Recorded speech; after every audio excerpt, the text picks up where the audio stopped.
So this is going to be the update for our title page, since we haven't done that yet. And I'm just giving you a little forewarning. This might seem semi-redundant, but I know that a lot of us struggled with some of the building and analyzing of functions in Unit 2, which is why I chose to do this addendum unit. So bear with me. It's still really important. I'm going to go through a couple quick notes and one or two examples so that we can kind of boost our confidence a little bit and feel better prepared for our quiz next week.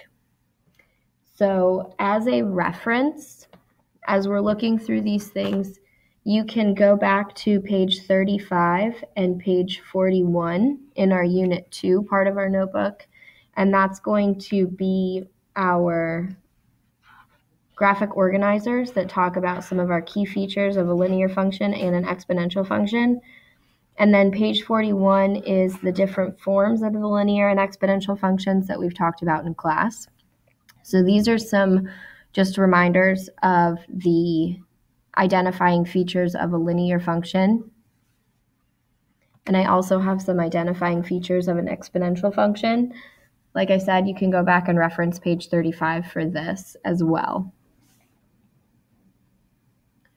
So here is an example of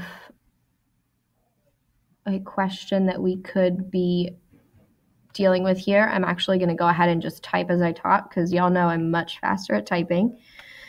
So for this, my ultimate goal is to determine whether these are linear or exponential, and I'm also going to talk about why. So for town A, because I see increasing by 10 people per year, that tells me it's a linear function or a linear model because I have a constant increase, if I could spell, of 10 people each year. And that should be a 0, not an O. For town B, however, that would be exponential because I see that I am growing by 1%, which tells me that the rate of change in that case would not be consistent. The other thing that we are going to look at is building functions, and I know that this can sometimes be where we get the brain blip, which is totally understandable. But these are some things that if I know it's a linear function, I definitely need to know the slope, and I either need to know the y-intercept or a point on the graph or in the context. For an exponential function, I need to know the initial value and how it is growing or decaying. So here is an example. So if you notice the number of toppings, the way that the number of toppings is changing in my table is consistent. The way that our cost is increasing, I'm increasing by $1.50 every time I go up to the next total number of toppings. So I'm going to actually write two equations in this case. The first one I'm going to write is actually going to deal with starting with 12 as being my initial constant value. So somehow I have to use this 1.5 value to show how many times I've actually increased my initial price of 12. Well, for the number of toppings being 1 to get me 12, I haven't actually increased at all by 1.5. So if my input value is n, I need to actually show that I'm doing 1 less of the number of toppings.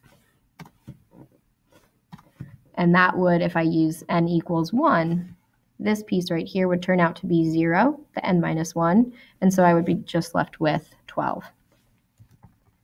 The other one we're going to do is use 1.5n. We're going to try to write this in slope-intercept form and not have n minus 1 as part of my function. So if I use 1.5n, I have to think backwards and determine what no toppings would cost. So if I take 12 and subtract 1.5, that would tell me that no toppings would be $10.50. And so my equation would be 1.5n plus 10.5. And I chose to use n here because this is a discrete scenario. There is nothing in between 1 toppings and 2 toppings and 3 toppings. So that's all I have for this video today. If you have any questions about anything that I've said or any of the work that I did, please jot yourself a little note in the margin of your notebook or highlight it, or make sure that you know that you have to ask me a question about it tomorrow. We're going to go through and practice more of these questions tomorrow as well. But like I said, if you have any questions about what I did in the video, let me know. Have a great night.